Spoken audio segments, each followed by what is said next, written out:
What if everything you thought was funny about Deadpool was actually disturbing? What if he decided to kill everyone and everything that makes up the Marvel Universe? What if he actually pulled it off? Would that be fun for you? Because it would be for me. I love this book so much. Welcome to No Cap Recaps, where we break down the stories of your favorite comic books and help you just learn a little bit more about them. It's me, your boy, Tari Singo, and today we're going over Deadpool Kills the Marvel Universe, written by Cullen Bunn with art by Croatian artist Dalibor Tologic. I definitely mispronounced that. That's probably not how that's said. I'm sorry, Croatia. This is a story where the titular character slaughters Marvel heroes and villains alike, so every ass in a pair of tights in the 616 is going 6 feet under. You're probably having a couple questions. How does Wade snap? How does he kill heavy hitters like the X-Men and the Avengers? And also, why am I still doing this intro? Without further ado, let's get into it.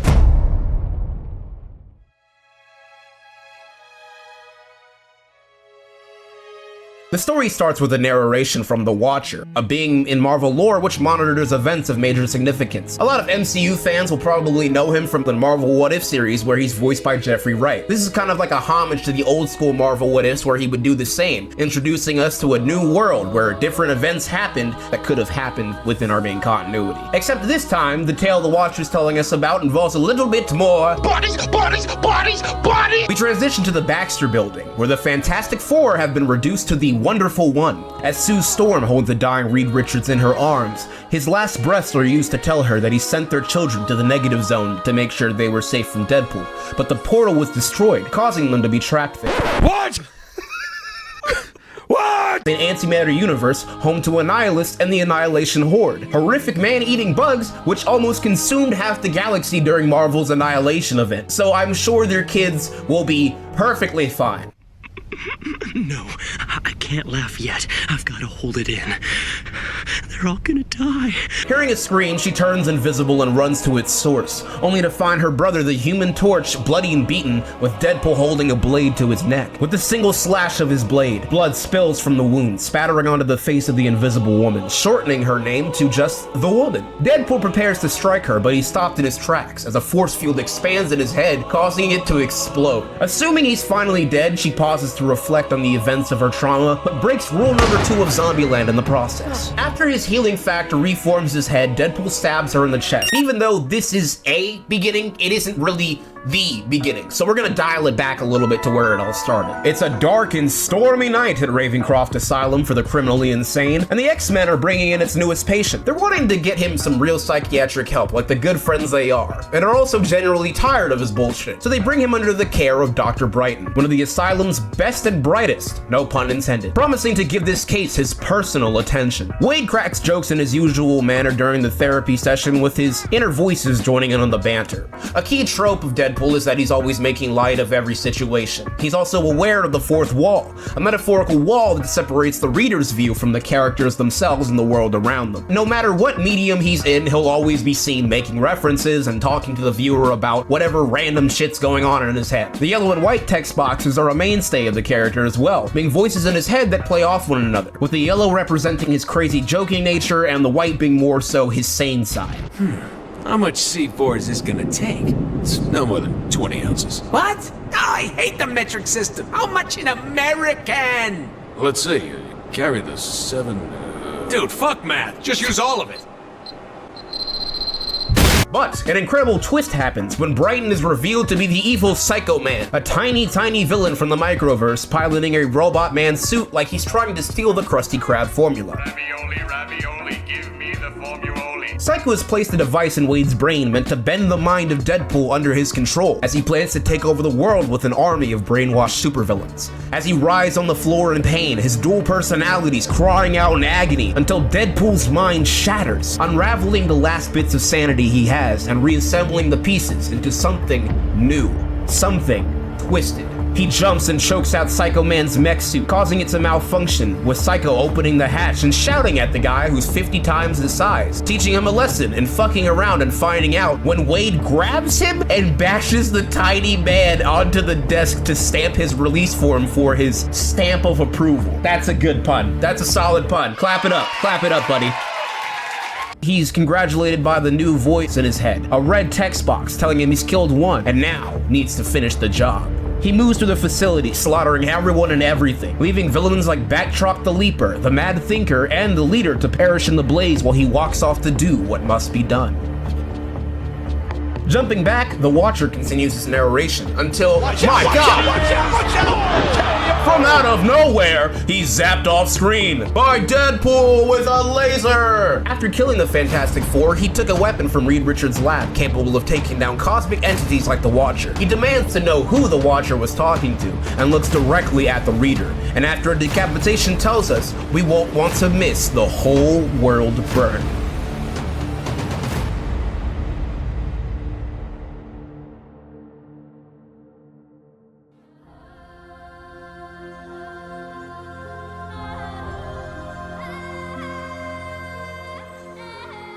A quick time skip later, we see that Wade's rampage has become national news, taking out Ghost Rider, my goat Dr. Doom, rest in power my king, and Howard the Duck, who is cooked on a platter, which is just all kinds of fun. Now, here's where we get into some dicey territory. It is no secret that Deadpool is a little bit of a hoss with all of his powers and abilities.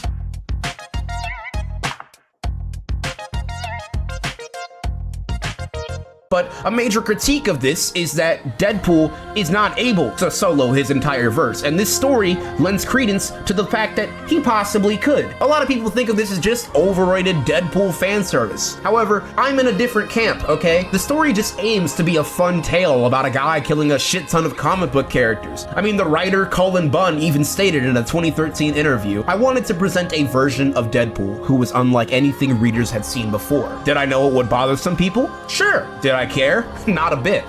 I told the story I thought would be interesting and fun and horrific at the same time. And I think it's just that. A whole lot of fun. Plus, this isn't even the main continuity, so maybe these heroes are weaker to their main continuity counterparts, or this Deadpool's just super OP. Oh my God, I don't care! It doesn't matter. It's fiction. Get over yourself." With his rampage against the superheroes of New York City in full swing, Spider-Man tries to stop him, their battle taking them to the top of a skyscraper. As they fall from it at incredible speed towards the ground, Wade attempts to land another strike, but Peter stops himself with a web, leaving him to splatter onto a car below. With his limbs splintered, he trash-talks Spidey to antagonize him, causing Spider-Man to grab him. Unfortunately, Spider-Man makes the mistake of getting in too close within bullet distance, and for his troubles, has his head blown clean off. Wandering into an alley and popping his jaw in place, Wade doesn't want to just keep it small. He needs to go after the biggest school of fish around, the Avengers, who are currently down to just 8 members. Luke Cage lets us know that Black Panther, Tigra, and Iron Fist have joined the body count, along with other capes that they may not even know about. They debate over whether or not to handle the situation by killing him, when suddenly,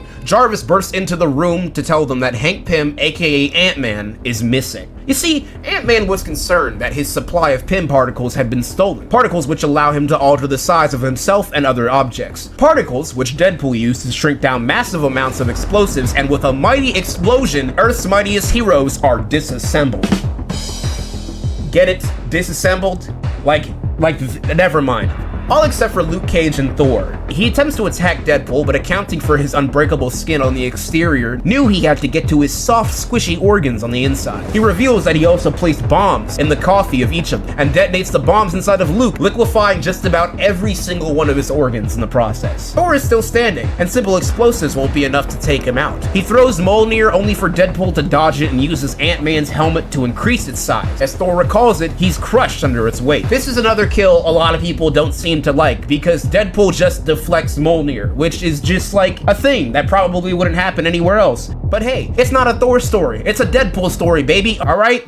Lock the fuck in. Wade begins to feel remorse about his killing spree. The people he's slain have been his allies, some of his closest friends. He knows they'll never truly understand why he's doing this because they just don't see the world the way that he does. Redbox continues his gaslighting spree, convincing him that he's actually helping them by setting them free from this existence. And since he just killed Earth's mightiest in one go, everything else should be a cakewalk. Until he goes after the Hulk and gets ripped into fucking pieces. Oh my god, this is so fucking cool.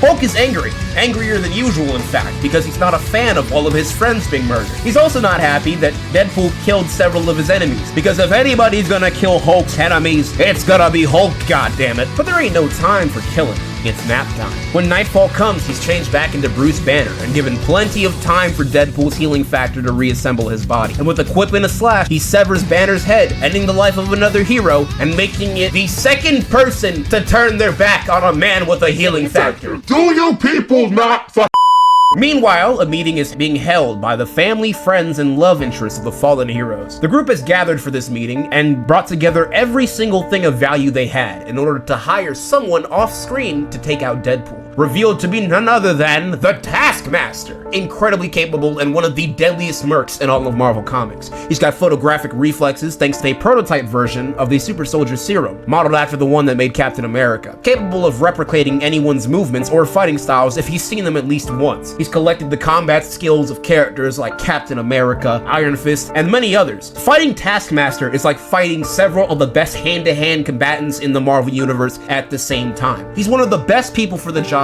and even Tasky agrees. Our story ending with him saying, "Not a problem."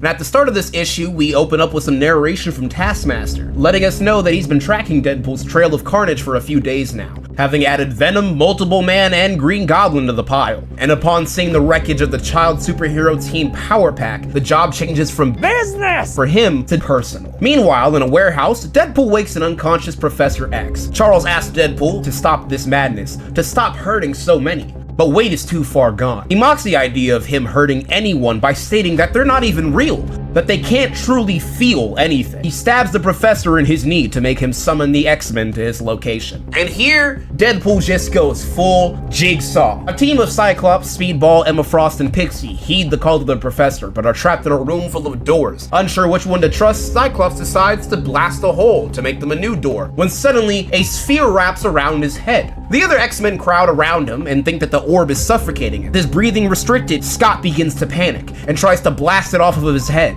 But the orb holds in his optic blast energy until it's released in a massive explosion, killing every single X-Man in the room. Deadpool mocks Professor X as he's watching his closest companions die one by one. He shows us other X-Men faring about as well as Colossus tries to stop Walls from crushing Gambit and Rogue, but they're all killed with an electrical shock, incinerating them all. Deadpool declares his mission statement to Professor X, telling him that the fourth wall is a curse, a weight that has kept them crushed and shackles him no longer. But he still doesn't get it. Tired of his nonsense, Charles tries to enter his mind to shut him down, but upon scanning Wade's brain, sees the truth of his existence. They are all just fictional characters in a made-up world for the entertainment of others. That all of the horrible things they've gone through, those they've loved, every single moment of their lives means nothing because it never truly happened. Shattering his mind, leaving him brain dead and adding the professor onto the kill count. Deadpool takes the time to take a tally of all his kills. Magneto gets death via an acid jelly prison, and with the power to face through anything, he has Kitty Pryde permanently trapped in an ever-rotating box of mirrors so she can't truly find her way out. Things are getting worse by the minute,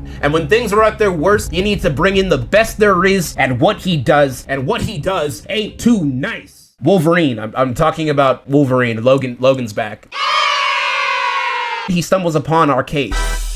Cannot box for shit, can't shoot for shit, and instead prefers to kill his targets by building elaborate death traps that he calls murder worlds. However, they should just be called worlds, because even though he likes building these because he enjoys it more than just outright killing people like he was hired to do, it never works, every single time, and they just escape. Heroes and villains alike refer to him as the worst bad guy ever, which is how you know this story is truly in an Alta universe, because this ginger Pee Wee Herman built bastard actually made a death trap that works, that actually causes death. He's having an existential crisis because he can't handle doing these deeds for Deadpool. His plans are too insane, and probably because he's never seen success in his life, he freaks out. But Logan isn't in the business of saving villains, so he puts him out of his misery and hunts for his true target. Following his scent trail, it leads him to a room where he finds X-23, his clone daughter, and Dakin, his son, strung up, barely clinging to life. They're strapped to machines which monitor their heart rate, and anytime their pulse is detected, flamethrowers burn them until they flatline line over and over again. Deadpool pulls up on Logan with a blade composed of the element carbonadium. It's a highly radioactive metal made by the USSR, trying to replicate a durable metal that was more like the budget version of adamantium. But its high levels of radiation cause it to affect cell growth, and it's used to stop or slow healing factors, making it one of the perfect weapons to take down somebody like Wolverine. I love this fight, mainly because when Deadpool shows up, he calls himself a samurai, wearing the skin of beast as like a furry cloak, and this should not be funny, but it is. I love the small bits of dark humor which they inject into this story. It's very fun. They trade blows, but all of Logan's claw strikes are parried by the blade. A single strike from that blade would kill him, which it does. Seizing an opening with a single strike, he impales Wolverine and disembowels him, telling him that he's got him figured out. No matter how many times he strikes him down, Logan will keep coming back, because at the end of the day, his true power isn't regeneration, it's popularity. And with one swift strike, the best there is becomes the best there was, as Wolverine's severed head bounces against the floor.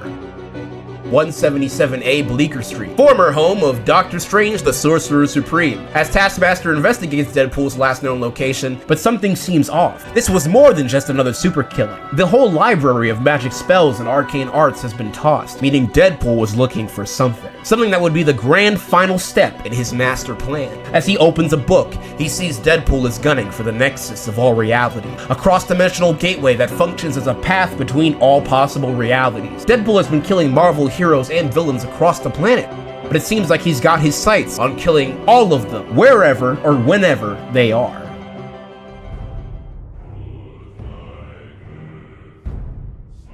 Just like what I told your mother after I brought her back from Applebee's, we're nearing the climax. We're at the last and final issue here, and Deadpool's plans have been kicked into high gear. A newsman reports that several riots have broken out, with heroes and villains alike duking it out in the streets in an all-out brawl to kill each other. Shocker is shocking, Doc Ock is heavily armed, and Hitmonkey is punching Iron Fist across the face. Oh my god, he's so fun. Hitmonkey supremacy on this channel, baby. Whoa. But this breaking of news is interrupted by the breaking of bones when Daredevil's lifeless body falls to the ground with his Billy Club jammed in his eyes? Oh my god, that's metal as fuck. It seems like several heroes and villains have joined together in some kind of pact to ride the sewer slide, leaping off buildings around the city one by one. But the cameras aren't the only one watching. Frank Castle, aka the Punisher, has Deadpool lined up in his sights on the scope of his sniper. With a bang, he blows a hole through his head and races over to finish the job before Wade has a chance to heal, making the Punisher the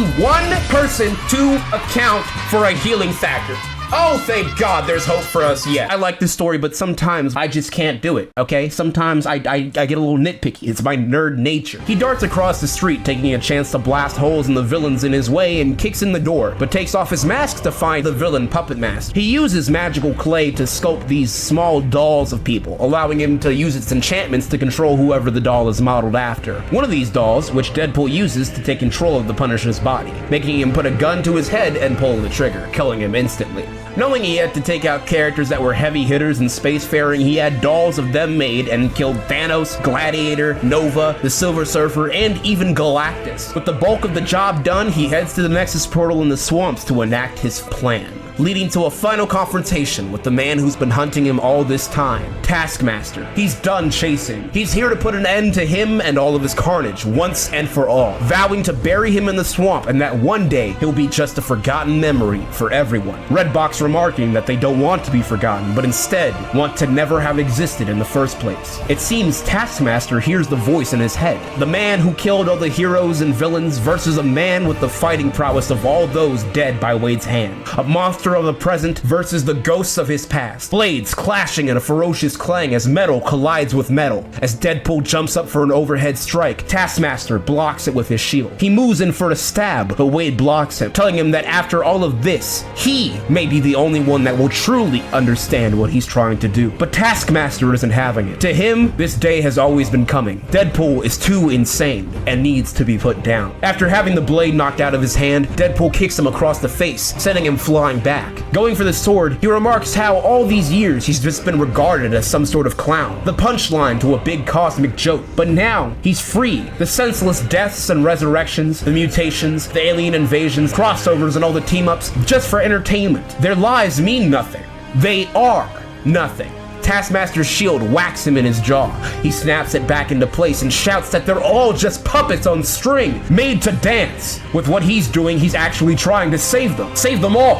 And he retrieves the blade, ready to square off against Taskmaster once again. Taskmaster using his muscle memory to mimic the fighting style. If he's going to beat Wade, he'll need to fight just like him. Each strike and motion is a perfect mirror to one another. However, something starts to go wrong. The more he mimics every move, the deeper he gets into Deadpool's mind. The same mind where Redbox lived, continuing to taunt him, speaking of how they'll open his mind to their gospel, the true vision. The fact that he can hear him gives Redbox an idea. Both pushing for control, but not backing down. It seems the battle may go on for ages. Deadpool leans in to ask him if he's so good at replicating people's movements, knowing exactly what someone's next move is going to be. Try and predict what his next move is. Fear begins to course through the Taskmaster's body as the realization dawns on him. Fear that threatens to consume him like a raging inferno.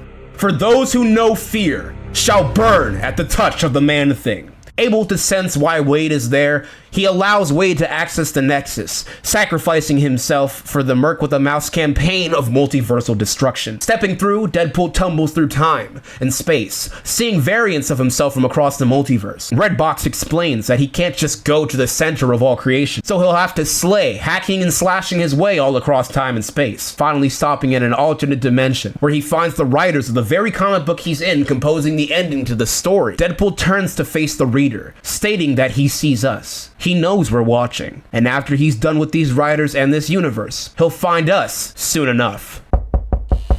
Wait, what? Who's that? Wait, what are you doing? No! Stay back! Stay!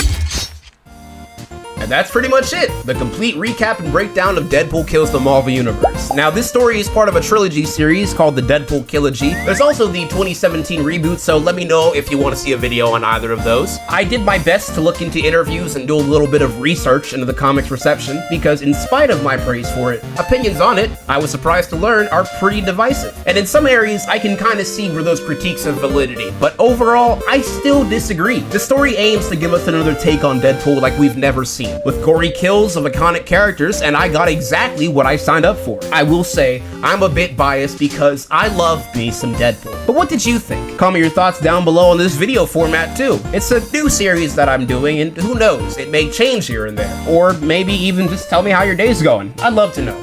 And lastly, if you want to show even more support and access perks like early videos or want a custom video topic request, join my channel memberships where the lowest tier sits at just $1, and if not, you're still helping tons just by watching this video and showing your support for free. I still really much appreciate you. Always remember, no matter what, you are loved, and world be damned, we endure. I'm Tari Singo, and this has been No Cap Recaps. Deuces.